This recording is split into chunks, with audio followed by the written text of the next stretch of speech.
Bismillahirrahmanirrahim. Assalamualaikum warahmatullahi wabarakatuh. Alhamdulillah wassalatu wassalamu ala Rasulillah wa ala alihi wasahbihi wa mawalah. Amma ba'd. Baik Bapak Ibu yang dimuliakan oleh Allah, kita akan lanjutkan pembahasan kita masih di fikih ya. Masih berkaitan dengan perbedaan ya, antara hadas dengan najis. Tadi sudah kita sebutkan di antara perbedaan antara hadas dengan najis, yang pertama adalah menghilangkan hadas harus dengan niat. Kalau menghilangkan najis tidak harus dengan niat. Kemudian menghilangkan hadas harus dengan air. Kalau ini asalnya, kalau memang nanti nggak bisa ya tayamum ya, nanti ada pembahasannya tayamum. Kalau menghilangkan najis nggak harus pakai air. Kemudian kalau hadas itu membatalkan wudu, kalau najis tidak membatalkan wudu. Nah ini di sini dari kita jeda. Jadi kenapa Bapak Ibu najis tidak membatalkan wudu? Tadi kita sampaikan karena pembatal wudu itu harus ada apanya Bapak Ibu? Harus ada dalilnya. Ya, karena wudu itu ibadah, dan apapun yang berkaitan dengan ibadah maka harus ada dalilnya. Tata caranya harus ada dalilnya, waktunya harus ada dalilnya, begitu juga rukunnya, syaratnya harus ada dalilnya, pembatalnya pun harus ada dalilnya. Begitu juga sholat ada syaratnya, ada pembatalnya. Puasa juga ada syaratnya, ada pembatalnya. Nah ini harus ada dalilnya. Jangan sampai kita buat pembatal yang baru tanpa tidak ada dalilnya gitu ya. Kayak puasa contohnya itu banyak banget. Jangan nangis entar batal puasanya. Lihat, menjadikan nangis sebagai pembatal puasa. Dari mana dalilnya? Awas jangan kentut di dalam air pas lagi berenang, kan adanya lagi berenang, awas hati-hati keluar angin batal. Dari mana? Ini nggak ada dalilnya, jadi nggak benar. Ini jangan sampai kita ya mengadakan pembatal ibadah padahal bukan gitu ya. Padahal bukan. Jadi harus diperhatikan ini. Baik Bapak Ibu yang saya cintai, yang saya muliakan karena Allah Subhanahu wa taala. Jadi intinya begitu antara perbedaan dengan hadas dengan najis.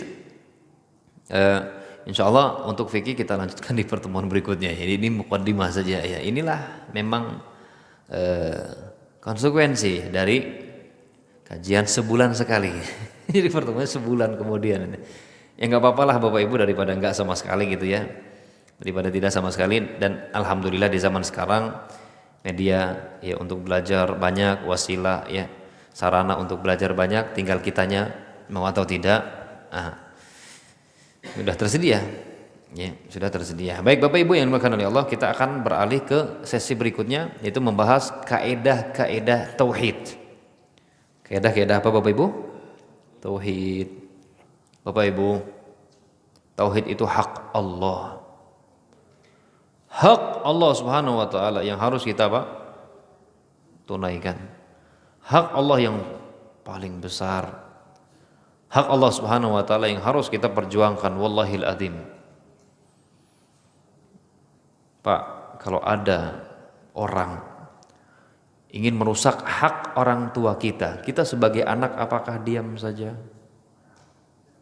Enggak mungkin. Kita siap mati. Kita siap mati untuk membela hak orang tua kita yang akan direnggut atau mau direnggut gitu ya, atau mau dirusak. Itu hak orang tua, tentu hak Allah lebih berhak untuk kita perjuangkan.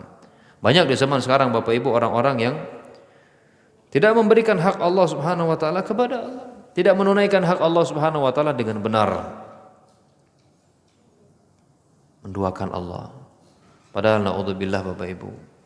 Ya, ancamannya sangat mengerikan. Insya Allah kalau kita bahas itu kitab usul salasah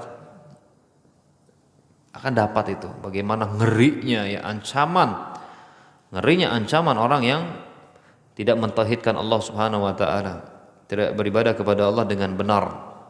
Ini perlu kita bahas, perlu kita pelajari Bapak Ibu supaya kita tahu. Jangan sampai kita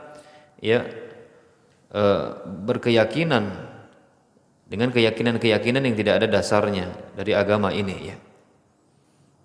Memiliki keyakinan yang tidak ada dasarnya dari agama ini. Karena pembahasan tauhid ini kebanyakan terkait dengan keyakinan Bapak Ibu. Terkait dengan apa? Keyakinan. Makanya penting untuk dibahas. Dan perlu kita ingat Bapak Ibu, tauhid ini adalah tugasnya para rasul. Rasul diutus untuk ini. Rasul kita atau para rasul diutus oleh Allah Subhanahu wa taala untuk ini Bapak Ibu. Mengajak orang-orang mengesahkan Allah, mengajak orang-orang beribadah hanya kepada Allah Subhanahu wa taala. Walaqad ba'atsna fi kulli ummatin rasula, kata Allah, an i'budullaha wajtanibut taghut. Sungguh kami telah mengutus rasul kepada setiap umat. Tugasnya apa? Menyampaikan beribadahlah kalian hanya kepada Allah dan tinggalkanlah sesembahan-sesembahan selain Allah Subhanahu wa taala. Tinggal. Ini. Tidaklah Allah utus rasul melainkan untuk ini Bapak Ibu. Iya.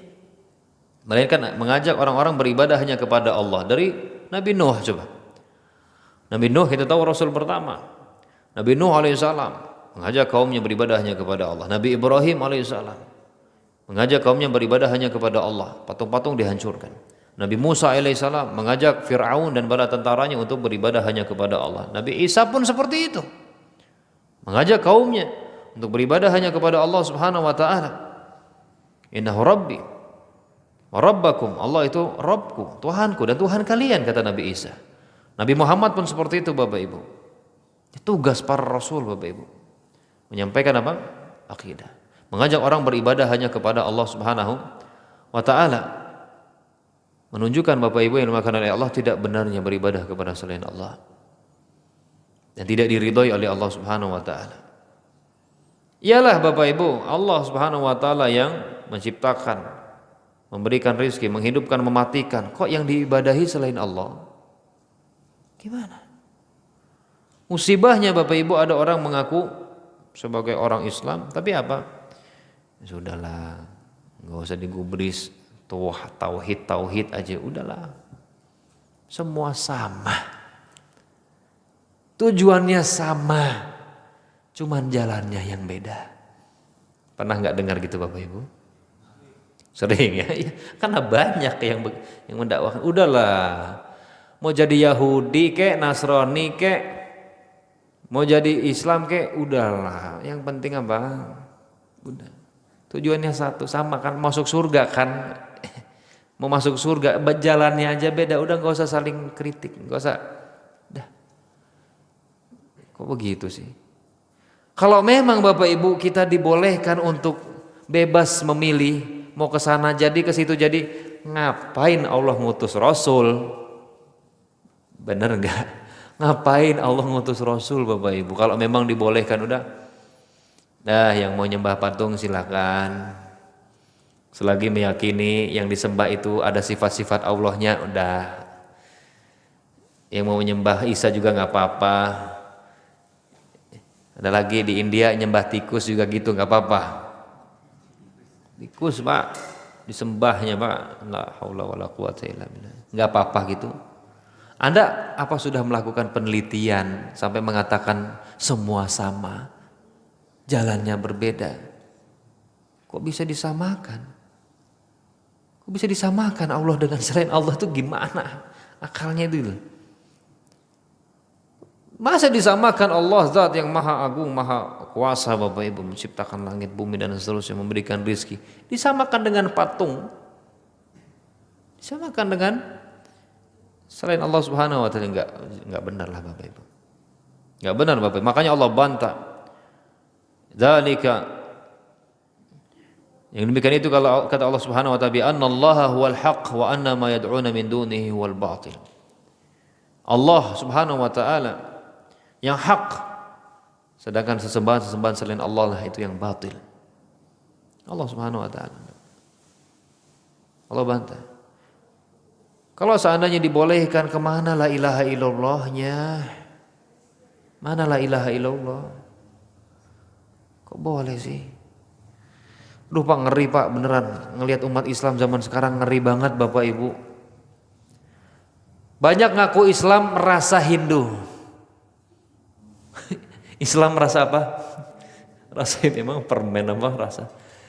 Kita dapati Bapak Ibu beneran. Kamu Muslim. Giliran dilihat ibadahnya, loh kok kayak orang Hindu ini. Perasaan Islam gak ngajarin begitu gitu kan. Islam menentang keras seperti itu. Kamu Islam? Iya. Pas ada perayaan-perayaan Natal ikut. Ini Islam merasa apa ini berarti? Blaster jadinya. Campur aduk, enggak benar, Pak. Jangan mencampurkan ya yang hak dengan yang batil, Bapak Ibu. Kita adalah hamba Allah Subhanahu wa taala, kita harus mengesahkan Allah Subhanahu wa taala, benar. Nabi dari awal dakwah, Pak, sampai akhir dakwahnya ini, Pak. Ini. Ya. Ini dakwahnya. Kalau kita lihat luar biasa, Nabi itu menjaga akidah umat itu luar biasa, Bapak Ibu. Beribadah hanya kepada Allah. Beribadah hanya kepada Allah, jangan beribadah kepada selain Allah. Langsung ibadah kepada Allah Subhanahu wa taala. Tapi sayang Bapak Ibu, itulah banyak orang-orang yang ngikutin Abu Jahal dan kawan-kawannya. Memang seperti itu, dari setiap zaman pasti akan ada para pengikutnya. Zaman Rasul dan seterusnya akan ada pengikut Rasul. Begitu juga di zaman Rasul ada Abu Jahal dan kawan-kawannya, akan ada juga pengikutnya. Nah ini Bapak Ibu, harus kita bekali diri kita dengan ilmu, Bapak Ibu. Harus kita bekali diri kita dengan ilmu tauhid, ilmu akidah, supaya apa? Jangan sampai kita terseret, terkena ya ucapan-ucapan yang batil, yang kelihatannya itu manis, tapi sebenarnya racun. Ya, kelihatannya manis, tapi apa? Racun sebenarnya. Memalingkan kita dari jalan Allah Subhanahu wa taala. Elah kita berakidah seperti akidahnya Rasul, Bapak Ibu. Salah enggak? Salah enggak dakwah model gini, Pak? Ngajak orang beribadah hanya kepada Allah. Ayo ngajak orang akidahnya seperti akidahnya Rasulullah sallallahu alaihi wasallam. Salah enggak, Bapak Ibu? Kalau yang kayak gini salah, mau yang kayak mana gitu loh, saya mau nanya. Mau nanya saya, ayo mana sebutin biar kita ikut. Wallah Pak, kita ngaji ini nyari kebenaran. Kalau memang dakwah, pokoknya ada dakwah gitu yang mengajak kepada akidah yang lebih benar, ya kita ikut. Ada nggak yang lebih benar dari akidahnya Rasul? Ya nggak bakalan ada. Ya Rasul. Tapi tadi disalah-salahkan lagi, ya disalahkan oleh mereka-mereka yang menyelisihi akidah Rasul Sallallahu Alaihi Wasallam tentunya. Makanya tadi perlu kita bentengi diri kita dengan ilmu tauhid, dengan ilmu akidah Bapak Ibu yang dimuliakan oleh Allah, agar kita selamat. Karena Bapak Ibu masalahnya ini bukan masalah remeh, masalahnya surga atau neraka Bapak Ibu. Karena kita tidak akan selamat kecuali membawa akidah yang selamat, membawa akidah yang benar. Yauma la yanfa'u malun wala banun illa man atallaha biqalbin salim. Pada hari itu tidak bermanfaat harta dan anak-anak, enggak bermanfaat kecuali orang yang datang dalam keadaan membawa hati yang salim, hati yang selamat dari keyakinan-keyakinan batil, Bapak Ibu. Ya. Jadi jangan sampai kita tidak memiliki ilmu ini, Bapak Ibu yang dimuliakan oleh Allah, sehingga kita akan menganggap kebatilan sebagai kebenaran. Ya. Satu contoh Bapak Ibu, kebatilan yang sangat batil yang dianggap kebenaran. Yang dianggap apa? Kebenaran. Menghiasi kuburan. Menghiasi apa? Kuburan. Pernah melihat Pak? Bukan pernah. Banyak, sering kita lihat. Apalagi kuburan-kuburan. Wow, tokoh-tokoh, para kiai, ulama, alim besar. Subhanallah. Subhanallah Bapak Ibu. Kemana mereka? Dari hadis Nabi sallallahu alaihi wasallam.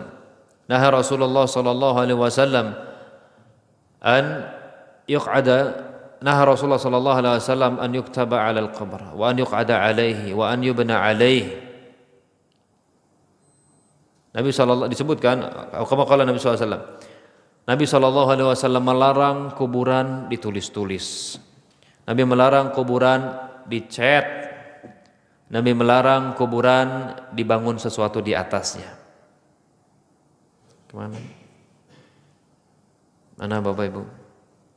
Nabi melarang. Ya. Dan Nabi SAW sebelum meninggal dunia Bapak Ibu belum mengatakan la'anatullah 'alal yahudi wan nasara ittakhadhu qubur anbiya'ihim masajid. Allah Subhanahu wa taala melaknat orang Yahudi dan Nasrani. Kenapa? Karena mereka menjadikan kuburan orang-orang soleh mereka sebagai tempat ibadah. Kemana Bapak Ibu?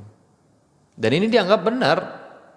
Kiai, ini kiai, ulama, Anda nggak menghormati ulama, kan gitu bahasanya. Wallahi Pak, ulama itu bagaikan mahkota di kepala kita Bapak Ibu. Bagaikan mahkota Bapak Ibu, tapi bukan seperti itu cara kita memuliakan.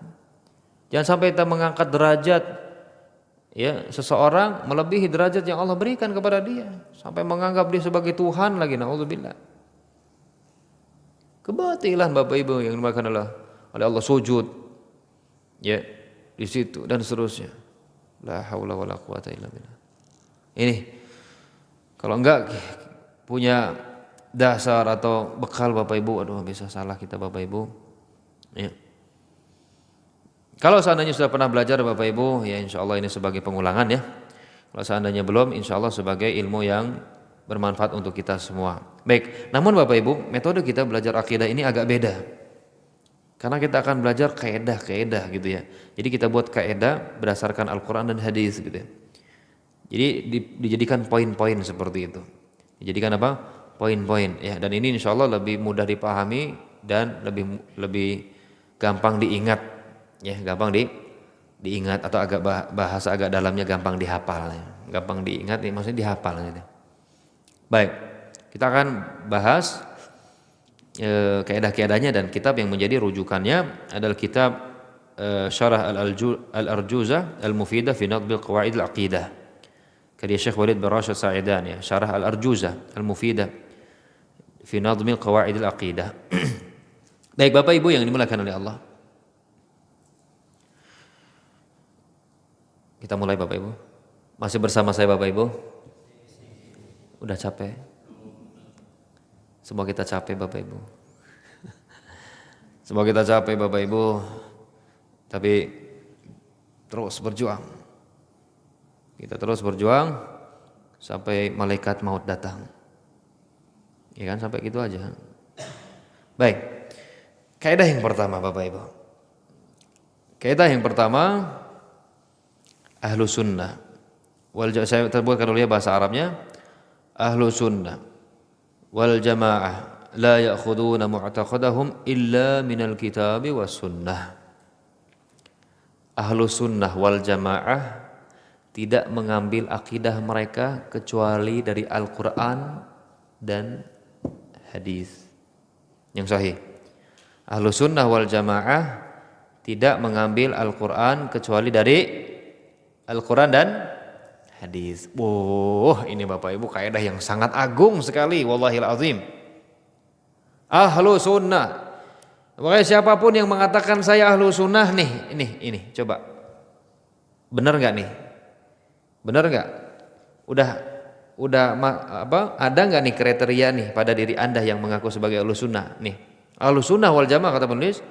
Ahlu sunnah wal jamaah la ya'khuduna mu'taqadahum illa minal kitabi wa sunnah. Ahlu sunnah wal jamaah tidak mengambil akidah, keyakinan gitu ya, atau amalan itu ya, kecuali dari Al-Quran dan hadis.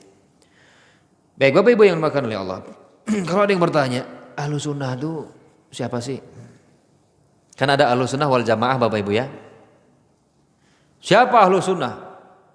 Siapa wal jamaah? Ahlu sunnah wal jamaah, para ulama akidah Bapak Ibu menjelaskan di dalam kitab-kitab mereka bahwa yang dimaksud dengan ahlu sunnah adalah orang-orang yang berpegang teguh dengan ajaran Rasul. Ahlu sunnah adalah orang-orang yang berpegang teguh dengan ajaran Rasul sallallahu alaihi wasallam. Benar-benar berpegang teguh. Mereka pelajari, mereka amalkan, dan mereka berusaha dakwahkan semampu mereka. Ini ahlu sunnah wal jamaah. Mereka pelajari dan mereka amalkan. Wahai orang-orang yang mengatakan saya ahlu sunnah wal jamaah, belajar seminggu berapa kali? Belajar seminggu berapa kali? Ngaku ahlu sunnah nih. Kan tadi ahlu sunnah itu orang yang berpegang teguh dengan tuntunan Nabi, ajaran Nabi, mereka mempelajarinya, mengamalkannya. Berapa kali? Enggak ada. Lah gimana sih? Kayak mana Anda tahu ajaran Rasul, tuntunan Rasul, bimbingan dari Rasulullah kalau enggak belajar? Gimana pengamalannya? Pengamalannya gimana? Udah nggak diamalin belum nih? Udah oke, dapat nih 1-2 faedah, tahu gitu ya. Oh ini nih Nabi ngajarin begini, diamalkan tidak? Diamalkan, alhamdulillah Bapak Ibu. Kalau begitu, Ahlus Sunnah wal Jamaah dia berusaha mengamalkan apa yang datang dari Rasul sallallahu alaihi wasallam semampu mereka. Ini Ahlus Sunnah yang sejati. Kalau ada orang Bapak Ibu ngaku, oh Ahlus Sunnah, Ahlus Sunnah wal Jamaah, tapi apa? Pas dilihat perasaan jauh banget ini dari Ahlus Sunnah namanya. Apa? Dari gayanya gitu, tingkah lakunya, akhlaknya, ibadahnya jauh amat ini. Musibahnya lagi Bapak Ibu, wah Ahlus Sunnah wal Jamaah sukanya ngebubar-bubarin kajian orang yang ngajarin hadis. Ahlus Sunnahnya kemana gitu lah. Bener Bapak Ibu, banyak Bapak Ibu subhanallah. Ahlus Sunnah, Ansarullah, ya, Ansar Rasulullah, pembela Rasul. Kok ada ya pembela Rasul memusuhi orang-orang yang mempelajari dan mengamalkan ajaran Rasul? Ini saya tanya, Rasul yang mana ini? Rasulnya orang mana ini? Ya Rasulullah Nabi Muhammad, ya lahir di Mekah ini pada tahun gajah. Emaknya Aminah, bapaknya Abdullah. Loh berarti sama kita. Loh kok kita yang mengamalkan dimusuhi, gimana sih? Wah ini berarti KW nih Ahlus Sunnahnya nih Bapak Ibu, KW dah. Ya. Lah iya, silahkan Bapak Ibu dicek definisi Ahlus Sunnah wal Jamaah. Akan kita dapati ya orang-orang benar-benar berpegang teguh dengan sunnah Rasul, dengan ajaran Rasul. Sunnah di situ maksudnya ajaran Rasul sallallahu alaihi wasallam. Berpegang teguh.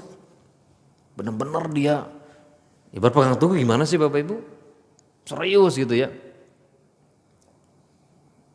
Sampai-sampai kata Nabi dalam hadis sahih riwayat Imam Tirmidzi ya, menunjukkan nih orang yang betul-betul mengikuti Nabi itu luar biasa gitu ya. Sampai dikatakan harus berpegang teguh tuh karena memang luar biasa berat gitu ya. Nabi mengatakan la ya'tiyanna 'alan nasi zamanun as-sabiru fihim 'ala dinihi kal qabid 'alal jamr. Akan datang suatu zaman orang yang berpegang teguh di atas agamanya, orang yang berpegang teguh di atas agamanya seperti menggenggam bara api. Rasul hadis sahih riwayat Imam Tirmidzi, silakan dicek di kitab riwayat Imam Tirmidzi, saya lupa nomornya. Lihat Bapak Ibu. Orang yang sabar di atas agamanya berpegang teguh seperti orang genggam bara api, Pak, panas Pak, ada api, bara api dipegang Pak, sakit Pak, panas, tapi ya harus dipegang. Luar biasa Pak, Nabi menggambarkan bahwa memang beratnya dahsyat berpegang teguh dengan agama yang mulia ini, yang sesuai dengan apa yang diinginkan oleh Allah dan Rasulnya. Benar enggak Bapak Ibu? Sangat benar. Kita atau siapapun lah yang menyatakan saya adalah pengikut Rasul, luar biasa. Karena memang ajaran Rasul ini Bapak Ibu terasa berat karena banyak menyinggung kepentingan orang. Banyak menyinggung kepentingan orang. Iya. Orang-orang yang doyan duit masjid contohnya nih, orang-orang yang doyan duit masjid. Maksudnya apa? Yang suka nilap-nilap, nyelip-nyelip, enggak jelas. Gitu ya. Kan duit masjid biasanya gede, Pak. Nah itu banyak gitu. Yang nggak suka dengan kajian-kajian ini karena jelas bahas nggak boleh gitu ya. Gitu ya. Memakan harta manusia dengan batil nggak boleh, wah macam-macam. Dan seterusnya banyaklah Bapak Ibu, banyak sekali. Ini. Jadi harusnya tadi kalau memang benar Ahlus Sunnah ya tadi ikuti tuntunan Rasul sallallahu alaihi wasallam. Ngaku Ahlus Sunnah, sholat kagak, itu di mana Ahlus Sunnahnya nih? Nggak tahu saya Ahlus Sunnahnya itu jebolan mana Bapak Ibu, nggak tahu saya. Ahlus Sunnah nggak sholat itu ya. nggak sholat, kewajiban ditinggalkan, sukanya berantem, ngajak ribut. Emang begitu Ahlus Sunnah. Ahlus Sunnah itu bukan mafia Bapak Ibu. Bener deh.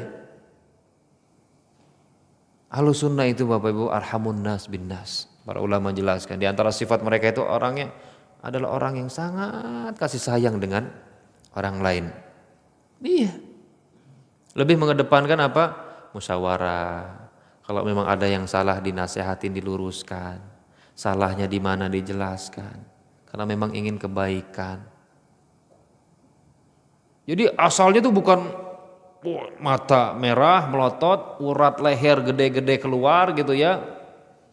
Pengennya ngebuk aja gitu. Ini nggak ada gitu. Ahlus Sunnah nggak gitu Bapak Ibu. Kerasnya ada tempatnya. Kerasnya ditujukan kepada orang yang memang layak untuk diperlakukan seperti itu. Ini enggak membabi buta. Sesama kaum muslimin, dahsyat. Enggak ada toleransi. Giliran sama orang kafir, toleransi. Enggak apa-apa. Toleransi. Ada acara orang kafir dia ikut merayakan, mengatasnamakan toleransi. Wah. Jadi mereka bagian apanya? Sound system, pokoknya yang begitu-begitulah. Aduh ya Bapak Ibu. Ini Ahlus Sunnah model begini nih nggak tahu sih. Baik, wal jamaah. Tadi intinya udah kita tahu Bapak Ibu ya. Ahlus Sunnah adalah orang yang berpegang teguh dengan tuntunan Nabi, ajaran Nabi, bimbingan dari Nabi Sallallahu Alaihi Wasallam. Ya, menerima apa yang datang dari Nabi Sallallahu Alaihi Wasallam, dia berusaha amalkan dengan sabar, yang mengharap ridho Allah Subhanahu Wa Taala, ya, menginginkan kebaikan kepada kaum muslimin, gitu, lebih mengedepankan Rasulullah daripada yang lainnya ketika terjadi benturan. Wal jamaah Bapak Ibu, kenapa nih mereka dinamakan Ahlus Sunnah wal Jamaah? Karena mereka di atas al-haq, gitu. Mereka dinamakan wal jamaah, al jamaah karena mereka di atas kebenaran. Makanya kata sahabat yang mulia Ibnu Mas'ud, beliau mendefinisikan jamaah Pak. Sahabat yang mulia Ibnu Mas'ud beliau pernah mengatakan, al jama'atu ma wafaqal haqqa wa in kunta wahdak. Jamaah adalah yang di atas kebenaran meskipun kamu sendirian. Jamaah adalah yang di atas kebenaran, yang sesuai dengan kebenaran meskipun sendirian. Dan kebenaran kita yakini barometernya adalah Al-Quran dan hadis Nabi Sallallahu Alaihi Wasallam sesuai dengan yang diinginkan Allah dan Rasulnya, pemahamannya. Jadi mereka dinamakan Ahlus Sunnah wal Jamaah karena mereka berpegang teguh dengan tuntunan Nabi, ajaran Nabi, ya, mengikuti Nabi benar-benar dalam masalah agama, dan mereka ya terus di atas kebenaran. Nah di sini Bapak Ibu, kata penulis, Ahlus Sunnah wal Jamaah tidak mengambil akidah mereka kecuali dari Al-Quran dan hadis. Nah ini. Jadi jangan sampai ngaku Ahlus Sunnah. Jangan sampai nih ngaku Ahlus Sunnah, begitu ada ular lewat atau kucing hitam lewat, waduh ini celaka ini, sial, kucing lewat, kawan, kucing lewat. Saya tanya Pak, mana dalil Anda? Ini keyakinan nggak benar Bapak Ibu. Berarti kita meyakini ada selain Allah yang membuat mudarat. Kita meyakini itu, berarti ketika itu kalau kita meyakini kucing lewat bawa sial, berarti ada selain Allah yang bisa memudaratkan. Oh enggak, saya yakin cuman Allah yang mendatangkan manfaat dan mudarat. Baik, kalau memang kayak gitu berarti harus ada dong argumennya, maksudnya harus ada dong dasarnya. Kalau memang ini Allah yang buat, kalau memang ada dari Al-Quran atau hadis, kucing lewat datangkan sial. Ntar kita hati-hati, ada enggak? Enggak ada, berarti bukan dari Allah. Maka enggak benar Bapak Ibu. Ini keyakinan dari zaman dahulu ini begini. Tatayur, kalau dalam syariat Islam itu malah namanya apa? Tatayur, menganggap sial. Ini gimana nih? Cada, kalau tangan berkedut-kedut bakalan apa? Dapat duit atau mau nabok orang gitu. Udah dari mana Bapak Ibu itu? Kedut-kedut dapat duit. Keyakinan ini dari mana dari tadi Ahlussunnah itu, Ahlussunnah wal Jamaah itu tidak mengambil akidah, keyakinan ya kecuali dari Al-Qur'an dan hadis. Mana? Ada lagi orang Bapak Ibu ngaku Ahlussunnah wal Jamaah meyakini ya meyakini kalau nikah di bulan anu gitu ya. Maka apa? Bisa bubar, cerai. Ini dari mana? Enggak ada dari Al-Qur'an dan hadis itu. Enggak ada. Bahkan ada bantahannya dalam Al-Qur'an Bapak Ibu. Kita akan bahas nanti di bab tatayur ya. Orang-orang dahulu Bapak Ibu menganggap bulan Syawal itu bulan sial. Orang-orang jahiliyah dahulu menganggap bulan Syawal itu bulan sial. Kalau nikah di bulan Syawal bakalan bubar, enggak benar. Nah, ini apa? Rasul ingin membantah. Rasul sama Bunda Aisyah apa? Di bulan Syawal. Di bulan Syawal. Makanya dianjurkan nikah di bulan Syawal. Ya. Dianjurkan ya, bukan wajib ya. Kalau memang udah ngebat banget ya nggak apa-apalah bulan Ramadan juga. Cuman hati-hati aja jangan sampai ntar bayar kafaroh gitu ya. Jebol. Hati-hati. Intinya jangan sampai deh Bapak Ibu ya, jangan sampai. Kita meyakini sesuatu kecuali dari Al-Qur'an dan hadis banyak. Ada gagak kok, waduh ada yang mati ini kayaknya. Ada yang memakai, kan ada gitu kan? Dari mana? Pak ini masalah akidah loh Pak, banyak diremehkan orang. Ya pokoknya kata si Mbah dulu begitu, kata orang-orang itu. Kita hormati simbah kita. Kita doakan mereka semoga Allah rahmati mereka, ampuni mereka kalau memang mereka nggak tahu. Cuman yang namanya kesalahan tetaplah kesalahan, harus kita tolak dari siapapun datangnya Bapak Ibu. Berani nggak kita Bapak Ibu menerima kebenaran dari siapapun datangnya dan menolak kebenaran dari siapapun datangnya? Harus berani. Dengan tetap menghormati orangnya kalau memang dia nggak tahu. Ya kan gitu kan simbah kita tuh banyak simbah. Jadi ngambil akidahnya dari simbah bukan dari Al-Qur'an dan hadis itu. Ya kalau dari simbahnya pakai Al-Qur'an dan hadis nggak apa-apa. Cuman masalahnya banyaknya enggak. Ya awas jangan makan di pintu ntar. Kalau ganggu orang ya jelas. Tapi maksudnya ada mudarat gaib gitu loh. Ada mudarat yang gaib. Awas makan harus habis, kalau nggak habis ntar dapat jodohnya berewokan atau macam. Dari mana? Ini kan perkara gaib Bapak Ibu. Perkara gaib, ya. Hati-hati. Ahlussunnah enggak begitu modelnya. Ahlussunnah wal Jamaah tidak mengambil akidah kecuali dari Al-Qur'an dan hadis, Bapak Ibu. Wallahu a'lam bishawab Bapak Ibu. Ini bukannya kelambatan ya. Saya udah 2018. Benar ya? Baik, masih ada 12 menit Bapak Ibu. Kayaknya kita cukupkan materi sampai di sini. Kita buka sesi tanya jawab. Kalau ada pertanyaan saya persilahkan. Kalau saya bisa jawab saya jawab. Kalau enggak wallahu taala a'lam bishawab. Kalau enggak ada kita tutup. Ya Pak. Waalaikumsalam warahmatullahi wabarakatuh.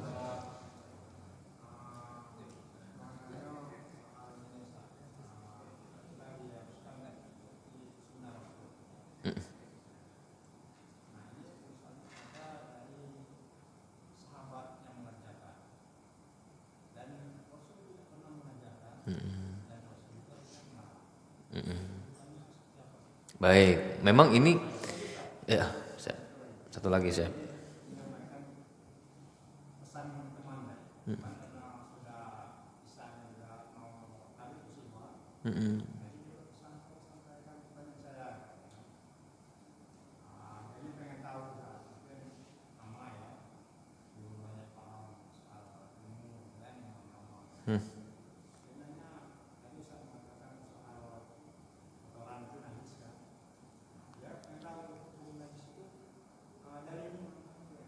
Kotoran apa nih?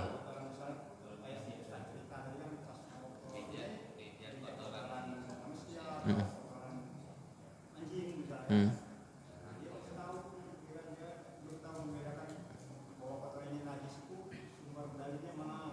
Ini najis atau ini tidak najis gitu. Baik, baik. Jadi inti minta dalil untuk yang menunjukkan najisnya kotoran manusia gitu. Oke, anggaplah itu. Jadi, Bapak Ibu yang dimuliakan oleh Allah, betul kita harus mengikuti Rasul Shallallahu Alaihi Wasallam, dan tentunya Rasul Shallallahu Alaihi Wasallam tidak bersendirian, Bapak Ibu. Beliau mengajarkan para sahabat, menjelaskan kepada para sahabat, tidak lain dan tidak bukan agar mereka melanjutkan tugas Rasul menyampaikan kepada umat, ya, kepada apa? Kepada umat. Memang sering dijadikan dalil oleh saudara-saudara kita kaum muslimin yang sering berseberangan gitu ya, bahwa nggak apa-apa kita melakukan hal-hal yang tidak diajarkan oleh Rasul selagi niatnya baik. Mereka datangkan dalil-dalil yang seperti tadi. Ada sahabat melakukan amalan tidak diajarkan oleh Rasul, ya, dan Nabi tidak mengamalkannya gitu. Tapi ada yang seperti itu.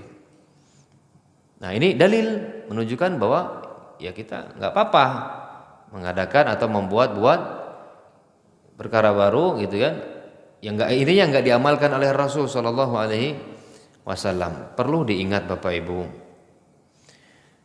Pertama saya sampaikan, semoga Allah Subhanahu Wa Taala membalaskan, semoga Allah Subhanahu Wa Taala memberikan hidayah kepada kita semua lah intinya. Gini, ya, kalau memang ada orang berkata seperti itu dan ada memang menginginkan kebaikan, semoga Allah Subhanahu Wa Taala berikan kebaikan. Tapi Bapak Ibu, dalam berdalil Bapak Ibu kita harus benar. Dalilnya benar, cara pendalilan pun harus benar. Dalilnya benar, penerapannya pun harus apa? Harus benar. Sekarang ada orang mengatakan seperti itu, berdalil dengan perbuatan sahabat. Pertama, siapa yang melakukan? Sahabat. Kapan dilakukannya? Di zaman Rasul masih hidup, masih turun wahyu. Baik, kemudian diketahui tidak setelah itu oleh Rasul? Diketahui, diingkari tidak? Tidak, berarti disetujui oleh Rasul. Kalau ada orang Bapak Ibu mengadakan ya amalan-amalan yang tidak dikerjakan oleh Rasul, kemudian berdalil dengan para sahabat, sekarang Anda siapa? Sahabat bukan? Bukan. Baik. Kemudian Anda hidup di zaman siapa? Bukan di zaman Rasul. Wahyu sudah terputus.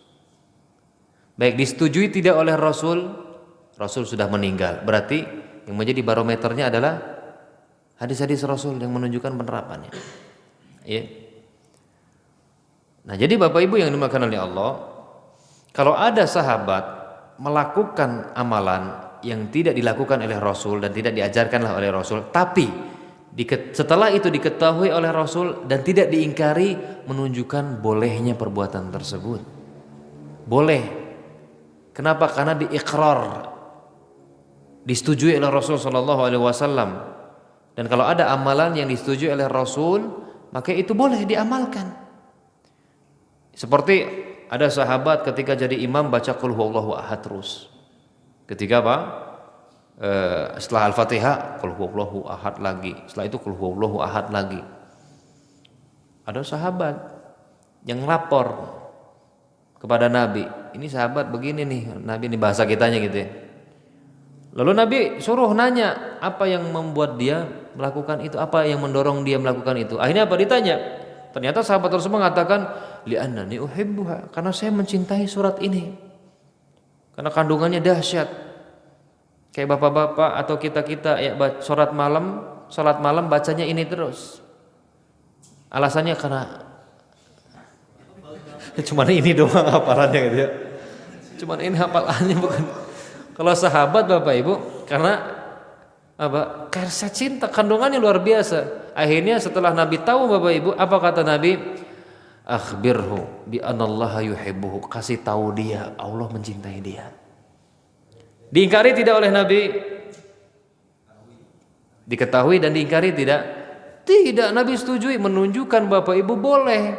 Kita ketika sholat jadi imam atau sholat sendiri baca satu surat terus gitu loh. Baca Al-Fatihah itu lagi. Entar rakaat kedua itu lagi, menunjukkan boleh, tidak masalah. Meskipun tidak diamalkan oleh Nabi, anggaplah, tapi disetujui oleh Nabi. Inilah namanya ya sunnah takririyah. Kalau dalam istilah hadis itu sunnah takririyah gitu loh. Ajaran yang disetujui oleh Nabi Shallallahu Alaihi Wasallam. Biasa lagi perbuatan sahabat yang mulia siapa? Bilal radhiyallahu taala anhu, di mana Nabi Shallallahu Alaihi Wasallam beliau pernah bermimpi gitu ya. Bilal udah masuk surga nih, masuk surga di depan Nabi dan terdengar suara kesrekan sendalnya gitu, terompahnya. Nabi bertanya pas ketemu Bilal, ayo amalin arja. Jadi amalan apa yang paling engkau harapkan gitu lah, yang kau lakukan dan engkau paling harapkan bisa membuatmu masuk surga. Beliau sampaikan bahwa beliau subhanallah mendapati beliau ya masuk surga. Ini apa? Nabi bertanya nih, lihat. Nabi apa? Enggak tahu dia amalannya apa gitu kan.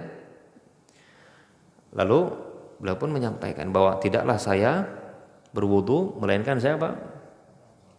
Salat 2 rakaat. Ya. Salat 2 rakaat. Jadi itu. Sebenarnya Bapak Ibu, kalau dikatakan tidak ada dari Nabi, salah juga kalau yang ini ya. Karena kalaupun tidak ada perbuatan Nabi, coba lihat perkataan Nabi ada enggak? Ternyata ada dalam hadis yang lain. Nabi SAW setelah beliau ya mengajarkan tentang wudu, beliau mengatakan ya barang siapa yang berwudu seperti wuduku ini, kemudian setelah itu dia sholat 2 rakaat dan dia khusyuk, maka apa? Akan diampuni dosa-dosa yang telah lalu.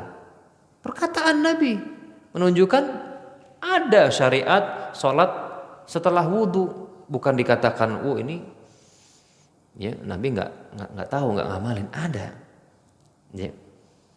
Intinya tadi Bapak Ibu ya, kita dalam tadi ya mengamalkan hadis harus sesuai lah, harus sesuai dengan yang diinginkan oleh Rasul Shallallahu Alaihi Wasallam. Baik, kemudian tadi yang diminta dalil Bapak ya, dalil najisnya.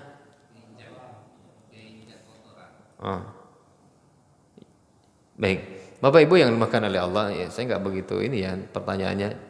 Jadi dari sudut kalau kotorannya, insya Allah semua kita sebenarnya paham Bapak Ibu najisnya gitu ya.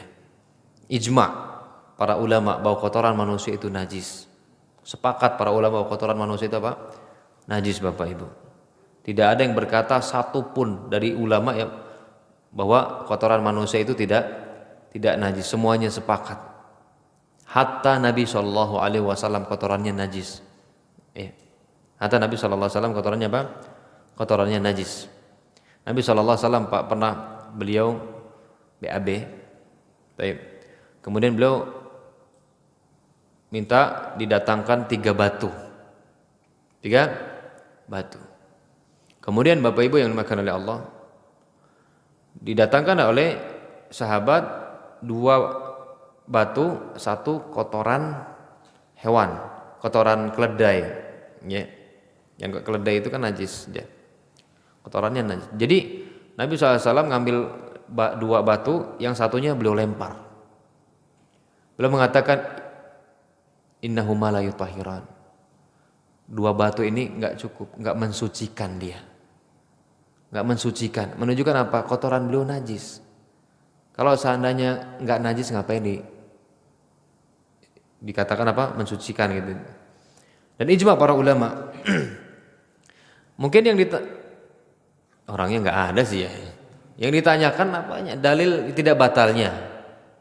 Kalau saya ditanya dalil tidak batalnya, harusnya yang menyatakan batal yang dimintai dalil. Karena kita kembali ke hukum asal. Jadi Pak, al-ibadatu al-mun'aqidatu bid-dalil la tabtulu illa bidalil.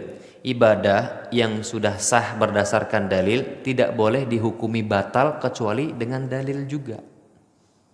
Ibadah yang sudah sah nih berdasarkan dalil maka nggak boleh dihukumi batal kecuali dengan dalil juga. Orang tadi udah wudhu dia, selesai, berdasarkan dalil sah.